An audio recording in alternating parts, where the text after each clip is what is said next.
I'm worried about the Expanse Osiris Reborn, and before you call me a hater or think I'm being sensational, this is coming from someone who basically pre-ordered the game almost as quickly as I could when I heard about it and I saw the team behind it. This is coming from someone who's a fan of the Expanse and the universe of the Expanse. Now, with that said, you'll have to let me know in the comments if you think I'm being fair or not, but without further ado, let's get into today's agenda.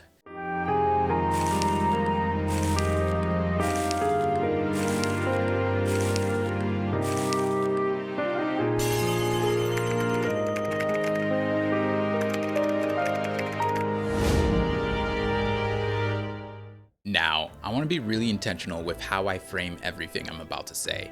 I think the core of this game and what it's trying to do has extremely high potential. There were a lot of great things that I saw being done in this beta that gave me hope, and I'll get into those things at the end. I want to also convey that this beta has almost no main characters present and is clearly from a beginning area in the game. With that said, I now want to share what worries me about this game. I'm deeply afraid that they might not be sticking the landing with what matters to me most, and that is the writing. Literally before I say anything at all, just let me play a montage of one-liners that I heard in this very short beta as I played through what was an intense mission and escape sequence. What? What the? Who were you up against? They didn't exactly introduce themselves. Protogen is a private security company just like Pinkwater. What the hell are they doing? Let's ask them over dinner sometime.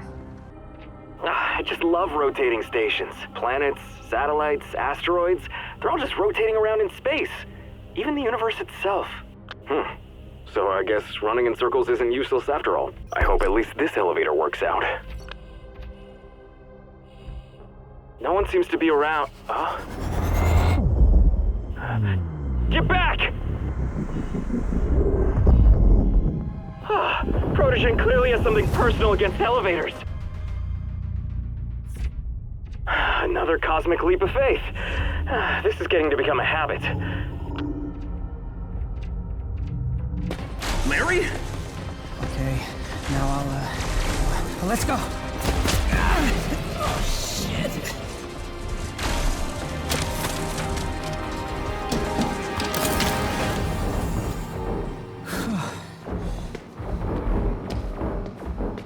You're right on time. They definitely don't pay me enough. Thank you, Larry. We owe you big time. I don't even know what would have happened if you hadn't closed the airlock. I'll add useful and decisive to my resume. I guess it's true now. Why? And where are they taking our servers?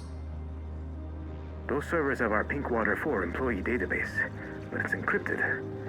It seems they were unable to break the code. But if they do, they'll know everything about us. Appearance, biometrics, account numbers, even our favorite bar. You got nothing on Earthers! You got nothing on Earthers! You got nothing on Earthers! I don't know. Maybe I'm tripping, maybe my walls are up a bit since I'm playing as a generic character thrown into the mix rather than, the characters that we will eventually create on launch day. But these lines were taking me out, man. This kind of vibe was way more corny than what I would have expected from an Expanse video game from Owlcat. And to be honest, I had a thought that I just couldn't shake once I had it. The vibe and energy of this mission reminded me so much of Mass Effect Andromeda. It was crazy. Like, just the slightly too hard effort to inject humor and charisma into what is supposed to be a serious, suspenseful situation, it was throwing me off a little bit. I think it's clear that Jay, in principle, kind of exists as the bridge between players and the wider Expanse lore. In other words, he kind of feels like exposition man so far. He helps to kind of familiarize you with the world and the lore of the Expanse by saying things that are slightly obvious to your character, but maybe not to you, the player. I feel like it's possible fans of the show and or books will like this character less than players who are unfamiliar with the subject matter, because for us, it's someone who might just be constantly telling us things that we already know. Jay's vibe kind of reminds me of that character from Metroid Prime 4 who kicked up a bit of controversy because he was basically antithetical to the eerie and isolated vibe of Metroid Prime. But again, this was probably less than 1% of the game, right? Maybe Jay's character becomes really good in later acts, but this video isn't me saying I think the game is bad, it's me saying I'm a little bit worried. And I think that's justified. While Jay is exposition man, it did feel like just in general as well, there's a bit too much tell, don't show going on. By that I mean like, some scenes I felt like we didn't need characters telling us what we were looking at. Sometimes I felt the spectacle would have sufficed. I'm worried that this game might not know that it's okay for players to wonder, and okay for players to not know everything. Continuing along, there was one scene at the end that really sort of clicked in my, oh my god, I'm playing Mass Effect Andromeda 2026, and it was this one. Come on! Push them back! Positions! Shit, these bastards again! Zafar, we can't penetrate their armor! PDC will test its strength. Run out! Take cover! Now!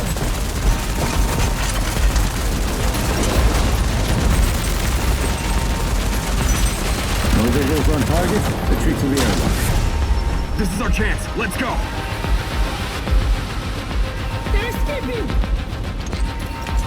Fire! Fire! Fire! This'll hold them! The computer has uploaded your call sign as the ship's name. I need authorization. Granted. Let's get out of here. Seems you're left with nothing. So, what now? We'll find them, wherever they may hide. Dog, the way this unknown soldier is slinging out orders and running around doesn't feel threatening, it feels cartoony to me. Like, why does she not have a gun? If she's so proficient at what she does that she's heading the hunt for this nameless corporation, why is she kind of just existing in the periphery and non-threatening to the point that she has no gun? I don't know, it's just weird. The whole scene just kind of gives me this vibe. One other thing I want to note before I get into what gives me hope and a good feeling from this beta is that it might sound weird, but I feel like in a lot of these scenes, people just kind of talk slow. I'll play a scene for you so you can kind of get what I'm talking about. Is that why you're alone? Without Vic and the others? Yes, no one else survived. They blew up the Piranha when it was leaving. Whoever destroyed the station didn't want witnesses. We didn't know these guys like you did, Zafar. Still, we're so sorry. Such cruel irony. Not to die in combat, but on vacation. Report to Director O'Connell ASAP. I just have one question. Is this ship yours? You could say that. She was our ticket off Eros. And now they're here, boarding my station, handing out orders. Protogen will easily turn this into a massacre if they want.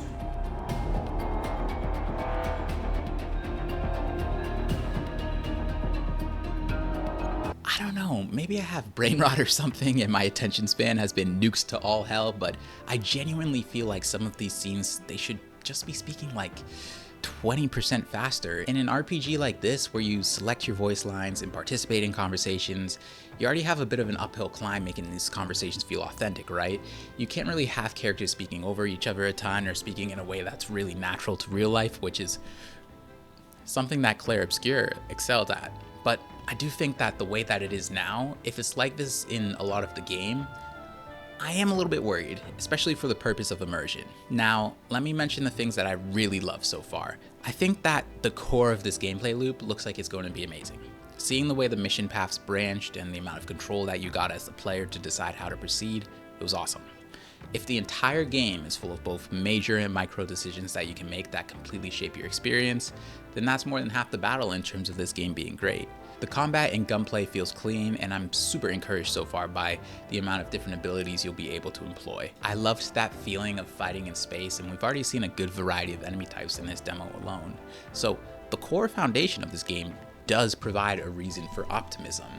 I do also want to note that in terms of the dossiers that Owlcat provided for their main crew of characters, I believe there's a reason for optimism there too. It's a diverse cast with interesting character details and backgrounds, and here's the thing, y'all. In spite of everything that I've said so far, This game will basically be made or broken by something that just isn't present in the beta for us to experience. The character relationships and how your crew interacts amongst themselves, with you, and with the world around you. We have no idea of the level of writing and intrigue that they'll be able to produce or fail to produce. And that's a big reason for why I'm simply worried about the game, rather than writing it off. With all that said, I'm desperate to hear what you guys think about the Expanse so far. I know many of you won't have played the beta since you have to have pre-ordered it, but I still hope to get your opinion about things regardless of that. Last thing before I go, thank you so much for spending time with me today. It's an absolute honor to be able to create videos for you all. We are now only about 300 people away from 10,000 subscribers at this point on the channel, which means more to me than you'll ever know. I know I say this a lot, but I can never quantify what it means to me to have one person care about my videos that I make, let alone the amount of us here now. If you're enjoying the discussions in the comments or the videos themselves, definitely subscribe. We'd be honored to have you join us here.